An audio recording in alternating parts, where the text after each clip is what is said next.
دوستوں ماجد مقصود ہے دوستوں، آج ہم بہت ہی ایک اسپیشل پروگرام کر رہے ہیں، اور آج آپ کو پتہ ہے کہ سندھ میں آج کے سندھ پبلک سروس کے بہت سارے امتحانات چل رہے ہیں، اور لوگوں کی ایون کرائے بھی ہے، اس کے بارے میں ہم سوال کریں گے، اور یہ ان کی انڈکشن کیسے ہوتی ہے۔ اس کے لیے آج مجھے ایک فارمر ڈپلومیٹ نے جوائن کیا ہے، علی احمد راہوجو صاحب نے، جو ایک بڑے سیزنڈ ایک ڈپلومیٹ رہے ہیں، اور یون کے ساتھ ان کا بڑا ایکسپیرینس ہے، ابھی بھی بہت ساری کارپوریٹ سیکٹر کو دیکھتے ہیں۔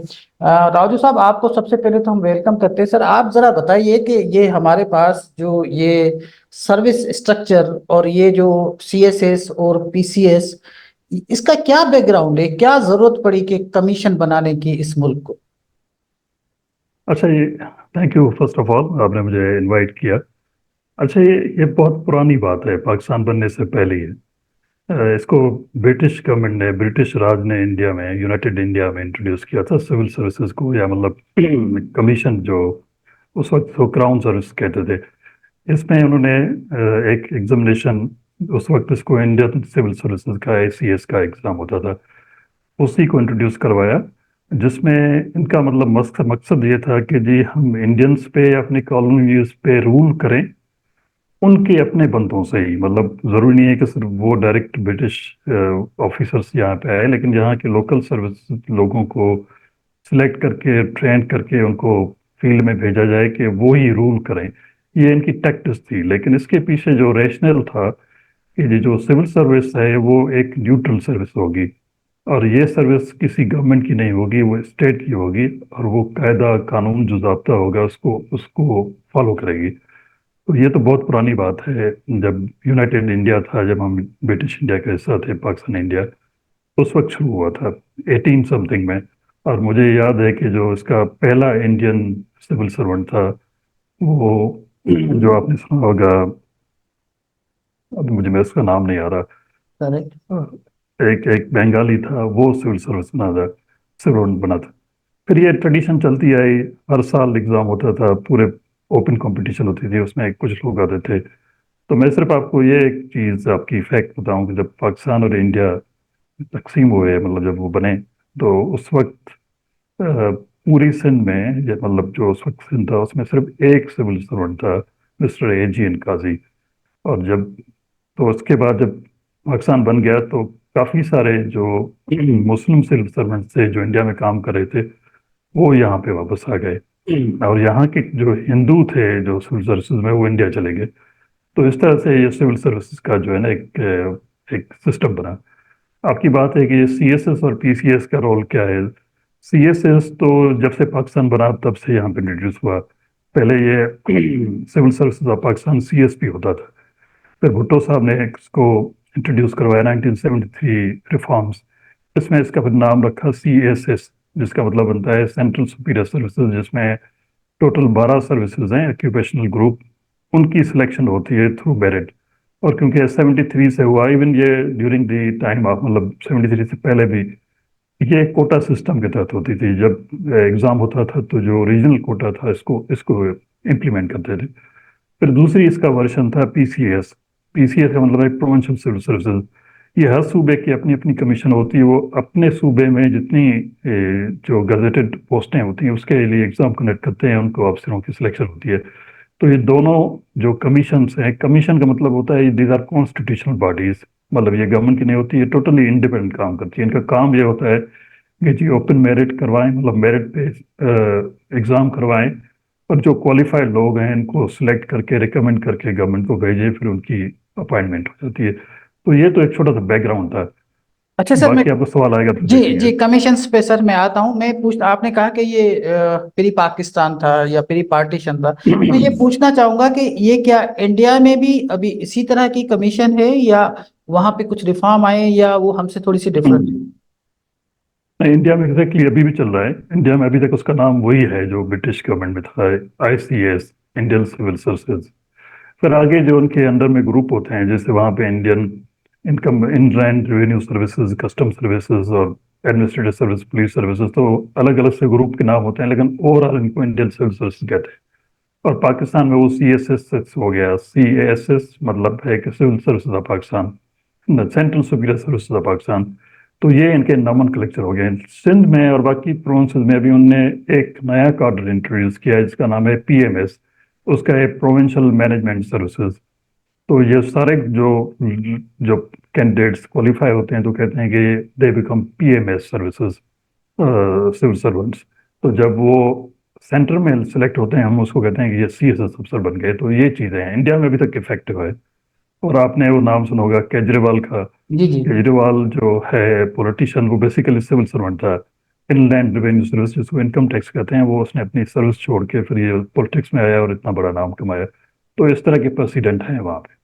اچھا سر، جی یہ جو آپ نے کہا کہ یہ کانسٹیٹیوشنل باڈی ہے، تو اس کا ممبر کون ہو سکتا ہے اور اس کی کوالیفیکیشن کیا ہوتی ہے؟ موسٹلی جو فیڈرل گورنمنٹ کی بات کرتے ہیں جو فیڈرل پرپسز کمیشن کے ممبر ہیں موسٹلی 100% نہیں موسٹلی یہ ہوتے ہیں سول سرونٹ ریٹائرڈ. مطلب جو 22ویں گریڈ میں ریٹائرڈ ہوتے ہیں وہ آتے ہیں ان کے ممبر بنتے ہیں. لیکن جب سے پتہ ہے آپ کو یہاں پہ مارشل لاز بھی رہے ہیں تو کبھی کبھی نہیں موسٹ آف دا ٹائم ایک جنرل ریٹائرڈ جنرل جو ہوتا ہے لیفٹیننٹ جنرل وہ چیئرمین بنتا ہے سول سروسز کا. اور پچھلے دور میں جب بینظیر کا دور تھا تو آپ کو یاد ہوگا کہ ایک ہمارا مرزا تھا جسٹس اور ایک جسٹس بھگوان داس بھی تھا. وہ بھی ان کے ممبر اور چیئرمین بنے تھے. تو مطلب جوڈیشری سے آرمی سے اور سول سروس کے جو ریٹائرڈ لوگ ہوتے ہیں ان کو کہتے ہیں. سندھ گورنمنٹ میں بھی یہی ہے کہ جی اس کا جو چیئرمین ہوگا وہ 22ویں گریڈ کا ہوگا. موسٹلی جو فیڈرل سروس ہوتی ہے وہاں سے آتا ہے. اور باقی 20ویں گریڈ 20 تک جو ریٹائرڈ افسر ہوتے ہیں ایون پروونشل سروسز کے وہ پھر اس کے ممبر بنتے ہیں. تو موسٹلی یہ جو دونوں کمیشنز ہیں they are comprised of civil servant plus retired judicial officers یا مطلب ججز سم ٹائمس اور most of the time again اس میں آرمی جنرل بھی آ جاتے ہیں لوگ. تو ان سے بنتی ہے یہ کمیشنز. اچھا سر، یہ گورنمنٹ کی ڈسکریشن ہے کہ ان لوگوں کو وہ رکھے، یا اس کے لیے کوئی امتحان وغیرہ ہوتا ہے یا کچھ اس طرح کی چیز ہوتی ہے، یا پھر سمپلی میئرلی ایک نہیں نامزد یہ خالی گورنمنٹ جو ہے نا ان کی ان کی نامینیشن ڈسکریشن؟ کرتی ہے. ان کا کریڈینشلس یہ ہوتا ہے کہ جی اتنی لینتھ آف سروس ہو اور اس گریڈ سے وہ ریٹائرڈ ہو. تو گورنمنٹ جو ہے نا اپنی جو بھی ہے جس کو اسکروٹنی کہہ دیں یا ہیڈ ہنٹنگ کہہ دیں. کبھی کبھی ایک سرچ کمیٹی ہوتی ہے لیکن یہ ان ہاؤس ہوتی ہے پبلک نہیں ہوتی.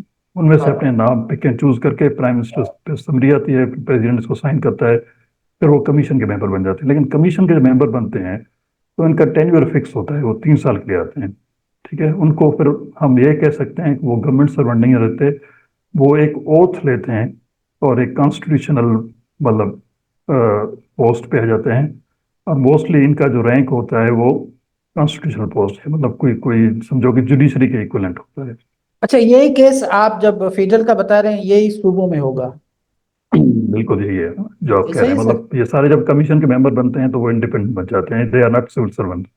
یہ اسی طرح سے بھی by law and by book جو ایگزسٹنگ گورنمنٹ ہوتی ہے جس پر پروونشل گورنمنٹ ہے اس وقت اس کو یہ رپورٹ نہیں کرتے اور یہ اس سے ڈائریکشن نہیں لیتے. مطلب تھیوری اس طرح کی ہوتی ہے جو کتاب میں لکھا ہوا ہے اس طرح ہے.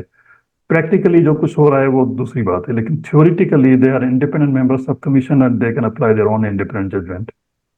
اچھا سر، اب یہ سندھ میں ایک اسپیشلی جو ہمارے اردو اسپیکنگ برادرس ہیں وہ زیادہ اس پہ بات بھی کرتے ہیں کہ سندھ میں ایک کوٹا سسٹم رائج کیا گیا. تو آپ ذرا یہ بتائیے کیا پورے پاکستان میں کوٹا سسٹم اس وقت رائج ہے؟ جو فیڈرل سروس کمیشنز ہوتی ہیں اس میں بھی کیا صوبوں کی کوٹا ہوتی ہے، یا یہ پورے ملک میں بالکل ایک اوپن ایگزام ہوتا ہے اور سب کے لیے اوپن فار آل ہوتا ہے؟ یہ کوٹا سسٹم کیا چیز ہے سر؟ ٹھیک ہے. میں آپ کو اس کو ایک لمبی ڈسکشن ہو جائے گی. سندھ میں ایک تھوڑی سی چیز ڈفرینٹ ہے. ادروائز فیڈرل گورنمنٹ جو ہے فیڈرل گورنمنٹ وہاں پہ جتنی بھی سروسز ہوتی ہیں ان کی پروونشل کوٹا ہوتی ہے. اگر آپ اس کو میں بعد میں جاتا ہوں لیکن موسٹلی یہ کرٹیسزم ہوتی ہے کہ جی یہ بھٹو صاحب نے انٹروڈیوس کروایا 1973 میں اور جس کا فائدہ کہتے ہیں جی سندھ رورل کے یا رورل کے لوگوں کو ہوا. تو اس لیے یہ بات میں آپ کو کلیئر کرنا چاہتا ہوں کہ بھٹو صاحب نے انٹروڈیوس نہیں کیا تھا کوٹا سسٹم. یہ کوٹا سسٹم شروع کیا تھا لیاقت علی خان نے. اور آپ کو سن کے بڑی حیرت ہوگی یا جن لوگوں کو پتہ نہیں ان کے لیے میں ایکسپلین کر رہا ہوں کہ 1948 میں جو اپنے لیاقت علی خان نے انٹروڈیوس کروایا اس نے پورے پاکستان کی جو سروس کوٹا تھی میں آپ کو تھوڑے نمبر دیتا ہوں آپ اس کو پہ غور کریں. اس میں اس نے 44% جو تھی کوٹا جاب کوٹا وہ بنگلہ اس وقت کے ایسٹ بنگال کو دی. ٹھیک ہے. حالانکہ اس کی جو پاپولیشن تھی وہ 52% تھی. اور پنجاب کو کوئی سم تھنگ اراؤنڈ 28% دیا کوٹا.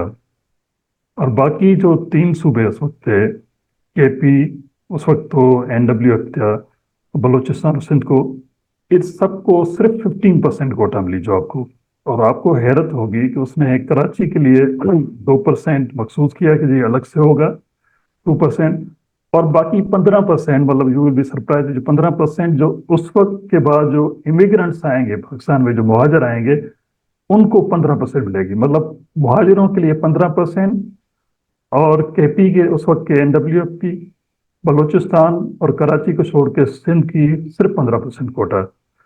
تو اگر اس کو کہیں کہ جی یہ جو کوٹا سسٹم ہے، اگر یہ اچھی چیز نہیں ہے، تو اس کو انٹروڈیوس کرنے والا لیاقت علی خان تھا، وہی بانی پاکستان جو تھے، انہوں نے کوٹا سسٹم یہاں پاکستان میں انٹروڈیوس کیا. جو 73 کانسٹیٹیوشن تھا اور جو بھٹو صاحب نے انٹروڈیوس کروایا، اس کو ایک لیگل کور دیا خالی، جو آلریڈی ایگزسٹنگ تھا، کہ جی آگے کوٹا اس طرح ہوگی. ایک تو یہ چیز تھی. دوسرا، سندھ میں صرف خالی سندھ میں ہے، باقی صوبوں میں نہیں ہے. وہ یہ ہے کہ جی سندھ میں رورل اربن کوٹا جو ہے نا، وہ مطلب پتا ہے آپ کو کہ وہ وہاں پہ اس طرح افیکٹو ہے رورل اربن کوٹا، جس کے لیے بھی کہتے ہیں کہ جی رورل کوٹا اس لیے رکھی گئی کہ بھٹو صاحب نے سندھیوں کو سپورٹ کیا. لیکن میں آپ کے اور آپ کے دیکھنے والوں کے علم میں اضافہ کرنا چاہتا ہوں کہ بھٹو صاحب نے یہ رورل اربن کوٹا مخصوص نہیں کیا تھا. یہ انٹروڈیوس ہوا تھا یحییٰ خان کے دور میں. اس وقت جو سندھ کا جو چیف مارشل ایڈمنسٹریٹر تھا، اس کا نام تھا رحمان خان، رحمان گل، جو گورنر تھا.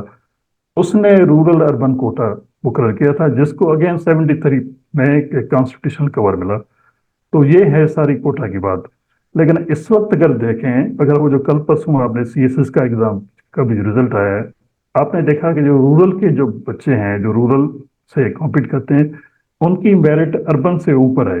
اس کا مطلب ہے کہ اگر وہ جو کوٹا سسٹم ہے، اس سے کوئی رورل کے جو کینڈیڈیٹس ہیں ان کو سپورٹ نہیں مل رہی، لیکن سمجھو کہ اس کا فائدہ بھی اربن کو مل رہا ہے. تو یہ ساری پولیٹیکل گیم ہے، میں اس میں نہیں جانا چاہتا، لیکن فیکچوئل پوزیشن یہ ہے جو میں نے آپ کو ایکسپلین کی. یہ بھٹو صاحب نے انٹروڈیوس نہیں کروایا، یہ لیاقت علی خان نے انٹروڈیوس کروایا، اور اس میں سب سے زیادہ فائدہ امیگرنٹس کو ہوا، جس کے لیے میں نے فیکٹس فگرس 1948 کی بتائی، 73 کی بتائی، اور آج کا جو امتحان ہوا ہے اس کے لیے بتایا. یس جی سر، ماجد. یہ تو سر بڑی انلائٹنگ ہے، اور ہم لوگوں کو بھی اس چیز کا نہیں علم تھا. لیکن زیادہ تر میں ٹویٹر پہ دیکھتا ہوں تو لوگ اس طرح کے سوالات کرتے ہیں کہ پیپلز پارٹی، بھٹو صاحب، انہوں نے کوٹا سسٹم کیا اور ان کو ڈیپرائیو کیا، اس طرح کے سوالات آتے ہیں. سر اب آتے ہیں ہم یہ جو آپ کا جو کمیشن ہے، اور اس میں جو بچے ہمارے آتے ہیں، اس میں جو امتحانات دیتے ہیں، اس میں بہت سارے تو پروفیشنلز بھی ہوتے ہیں، ڈاکٹرز بھی ہوتے ہیں، انجینئرس بھی ہوتے ہیں، اور ویل کوالیفائڈ یونیورسٹی کے بچے ہوتے ہیں. لیکن کچھ بچے ایسے ہوتے ہیں جو گھروں میں بیٹھ کر وہ اپنے کالجز سے، ڈگری کالج سے BA کر کے پھر جا کے وہ امتحانات دیتے ہیں. اور اس کے بعد اب یہ بحث چل پڑی ہے کہ یہ ہمارا جو کمپٹیٹو جو ایگزامینیشن ہے، جو کمیشنز کے امتحانات ہیں، ان بچوں میں ایک رٹے کا جو ایک کوالٹی ہے وہ ہوتی ہے.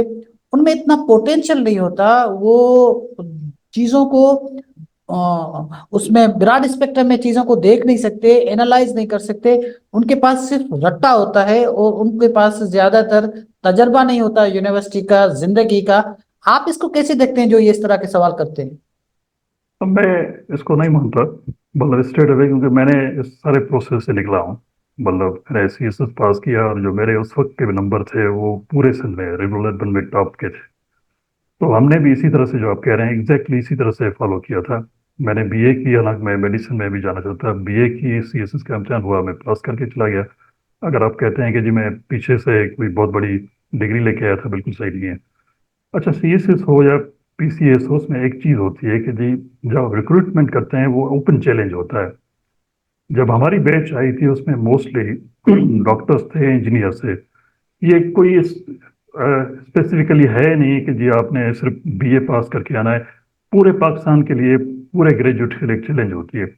اس میں 6 سبجیکٹ تو کمپلسری ہوتے ہیں جس کو سب نے پاس کرنے ہوتے ہیں، مطلب چاہے کوئی ڈاکٹر بھی ہو، انجینئر ہو. باقی 6 سبجیکٹ کے لیے، مطلب 600 مارکس کے لیے آپ کو آپشن ملتا ہے کہ جی آپ کوئی بھی آپشن سبجیکٹ لے لیں. اور یہ بات ہے کہ رٹا لے کے آپ کوالیفائی کرتے ہیں ممکن ہی نہیں ہے، کیونکہ وہاں پہ کوشچنس آپ کو ایسے آتے ہیں جہاں پہ آپ نے خود اپنے ذہن کو یوز کرنا ہوتا ہے. آپ کی رائٹنگ اسکلس ہو، آپ کی اسٹڈی میں بیک گراؤنڈ اچھا ہو، تب جا کے آپ کوشچن کو سمجھیں گے اور اٹیمپ کریں گے۔ صرف یہ پچھلے سال کا میں سی ایس ایس کا آپ کو بتاؤں کہ جو ابھی رزلٹ آیا ہے، اس میں 50,000 لوگوں نے اپلائی کیا، پھر ایک اسکرین ٹیسٹ ہوئی، اس میں 50% کم ہو گئے، 26,000 لوگوں نے بچوں نے پاس کیا، مطلب 26,000 بچوں نے اٹیمپ کیا، اس میں سے خالی 400 بچے پاس ہوئے، اور 400 میں سے صرف 200 سلیکٹ ہوئے۔ تو اس کا مطلب ایک کوئی فلٹر تو تھا کسی نہ کسی جگہ پہ، جو باقی لوگ ہیں وہ رہ گئے، کسی نے تھیوری پاس نہیں کی، کسی نے وائواس میں پرفارم نہیں کیا۔ باقی یہ بات صحیح ہے کہ جو آپ جب انڈکٹ ہوتے ہیں سول سروسز میں، تو آپ کی جو پریویس اسٹڈی ہے وہ کام نہیں آتی، چاہے آپ نے میتھمیٹکس پڑھی ہو، آپ نے سائنس پڑھی ہو، آپ نے سمپل جو بھی گریجویشن کی ہو، آرٹس میں کی ہو، یہ صرف آپ کی انٹری حد تک ہوتی ہے۔ جب انٹری ہوتی ہے تو ہر سروس کے لیے سب سے پہلے تو ہمیں، جب میں ڈپلومیٹ بنا تھا، تو ایک ہماری 9 منتھ کی ایک ہمارے پاس کامن ٹریننگ تھی جو لاہور میں نے کی تھی۔ اس میں ہمیں صرف وہ سکھاتے ہیں کہ جس سول سروس کیسی ہوتی ہے، پھر جو جس کی سروس ہوتی ہے، جس طرح ہم ڈپلومیسی میں کہتے ہیں، ہمیں 10 مہینے کی ڈپلومیٹک ٹریننگ دی کہ جی آپ کس طرح ہوتی ہے۔ جو پولیس میں جاتا ہے اس کی پولیس کی اسپیشلائز ٹریننگ ہوتی ہے۔ تب یہ اس کے بعد فائنل ایگزام بھی ہوتا ہے، جس کو ہم فائنل پاسنگ آؤٹ ایگزام کہتے ہیں۔ جب یہ کوالیفائی ہو جاتا ہے تو پھر ان کو ایک انڈر ٹریننگ اٹیچمنٹ دیتے ہیں، مطلب کوئی اسسٹنٹ کمشنر ہوتا ہے، اس کو assistant under training means U T رکھتے ہیں، اے ایس پی ہوتا ہے اس کو یو ٹی رکھتے ہیں۔ تو اس کے بعد وہ پروفیشنل بن کے جا کے نوکری میں شروع ہوتا ہے۔ سمجھو کہ اس کو 3 سال کا پورا ایک مطلب کورس سمجھو یا اسکل سمجھو، یہ کروانے کے بعد جا کے اس کی انڈکشن ہوتی ہے پراپر سروس میں۔ یہ ایگزام صرف اس وقت تو ہوتا ہے کہ جی آپ کی سلیکشن ہوگی، باقی ٹریننگ بعد میں ہوتی ہے۔ تو ہم کہتے ہیں کہ جی جنرل انڈکشن ہوتی ہے، جنرلائزڈ لوگ آ جاتے ہیں، لیکن سروس میں آنے کے بعد آپ کی اسپیشلائز ٹریننگ ہوتی ہے، پھر آپ اسپیشل بن جاتے ہیں۔ اگر کوئی اسسٹنٹ کمشن بنتا ہے، اس کو لا کی ٹریننگ ہوتی ہے، ایڈمنسٹریشن کی ٹریننگ ہوتی ہے۔ تو ہم کہتے ہیں کہ جی ان کی جو ٹریننگ ہے یا اسپیشلائزیشن ہے وہ آن جاب ہے یا آن ہینڈس ہے، تب جا کے جو ہے نا وہ پرفارم کرنا شروع کرتے ہیں۔ تو یہ سارا ایک پروسیس ہے۔ تو میں اس کو نہیں مانتا کہ یہ رٹا لگا کے کرتے ہیں اور ان کی کوئی ڈگری جو ہوتی ہے اس کا کوئی ریلیونس ہوتا ہے، وہ دوسری چیز ہوتی ہے، وہ صرف آپ کو سلیکشن کے حد تک کام آتی ہے۔ جی ماجد۔